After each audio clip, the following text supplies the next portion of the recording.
Parler de quoi? On veut parler de la notion de mesure, comme je le disais. Maintenant, on mesure quoi? Ok, on mesure quoi?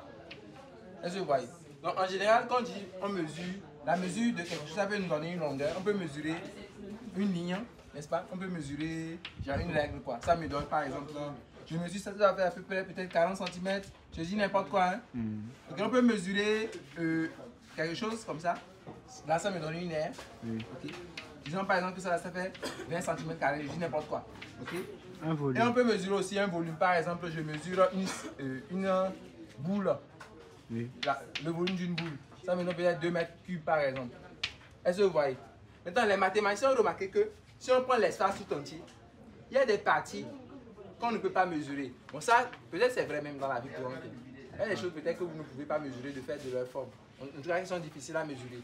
Ils ont remarqué que si on devait tout mesurer, il y aurait des paradoxes en fait.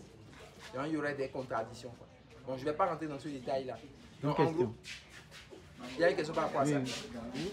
Est-ce qu'on peut mesurer, je ne sais pas, des figures, mais pas seulement dans l'espace à 3 dimensions? Est-ce qu'on peut mesurer de l'espace à 3 dimensions, 4 dimensions? Non, oui, effectivement. Okay, d'accord. On veut généraliser. Donc, en gros, ici, dans le cours de mesure intégrale, ce qu'on veut faire, c'est généraliser vraiment cette notion d'air, de volume. Genre, quand vous parlez d'air, de volume, air c'est 2D, volume c'est 3D. Quand vous prenez le segment, c'est 1D. Mais ici, vous pouvez aller à 4D, 5D. En fait, on veut généraliser cette notion. Mais on a remarqué qu'il y a des parties qu'on ne peut pas mesurer, quoi. Donc, c'est pour cela que quand je prends un ensemble E donné, si on prend un ensemble E donné, soit E un ensemble, E peut désigner l'espace tout entier, par exemple. Un ensemble, on va supposer qu'il est non vide. On est d'accord? Non vide. Donc, dans E, il y a juste certaines parties qu'on peut mesurer, quoi. Dans E, on ne peut pas tout mesurer. Il y a juste certaines parties de E qu'on peut mesurer. C'est cette partie-là qu'on met dans un autre ensemble, qu'on va noter T. Soit T, ok, un ensemble de quoi? De parties de E. En gros, E, c'est comme par exemple tout l'espace. Et T, c'est je prends cette partie-là, je prends cette partie-là. Quand je pique certaines parties, c'est cette partie-là qu'on va appeler des parties mesurables. Est-ce que vous voyez? Maintenant, quand vous prenez deux parties mesurables, quand vous prenez deux parties qu'on peut mesurer, genre, supposons que cette partie-là, on peut la mesurer. On l'appelle A. Vous prenez une autre partie qu'on peut mesurer B. Qu'est-ce qu'on peut remarquer par exemple? L'union. Est-ce que l'union est mesurable? Si A est mesurable et que B est mesurable, A union B, naturellement, il doit être mesurable, n'est-ce pas? Si j'ai pu mesurer A et que j'ai pu mesurer B, c'est que je peux mesurer leur union. Donc en fait, une propriété de l'ensemble T, c'est que si A et B sont dans T, il faut quoi? Si A et B sont dans T, il faut que l'union A union B soit aussi dans T. En gros, si A et B sont mesurables, leur union doit être mesurable. On va dire que leur différence aussi, on veut qu'elle soit quoi?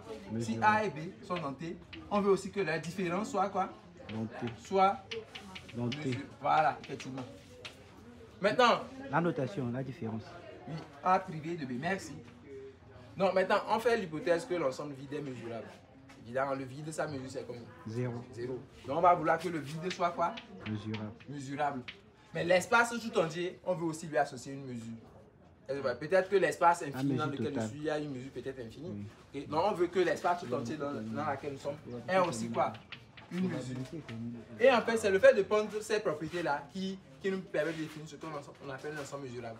Okay? Donc, quand vous avez un ensemble E, okay, T est appelé l'espace, est appelé une tribu, okay, ou l'espace des parties mesurables. C'est aussi l'espace des parties mesurables de E. Si T vérifie ses propriétés. Mais je vais faire une petite différence. La différence, c'est que, vous voyez, là où j'ai parlé de l'union, j'ai fait l'union de deux éléments. Je vais même exiger que vous pouvez faire l'union de 3, 4, l'union d'une infinité d'éléments. Vous voyez ce que je dis? Je vais exiger ça. Je ne vais pas seulement exiger l'union de deux éléments. Donc, on va dire que T, en gros, pour définition, on va garder ceci. Okay? En termes de définition, nous allons garder ceci. Donc, définition. T est une tribu sur E. On parle de tribu. T est une tribu.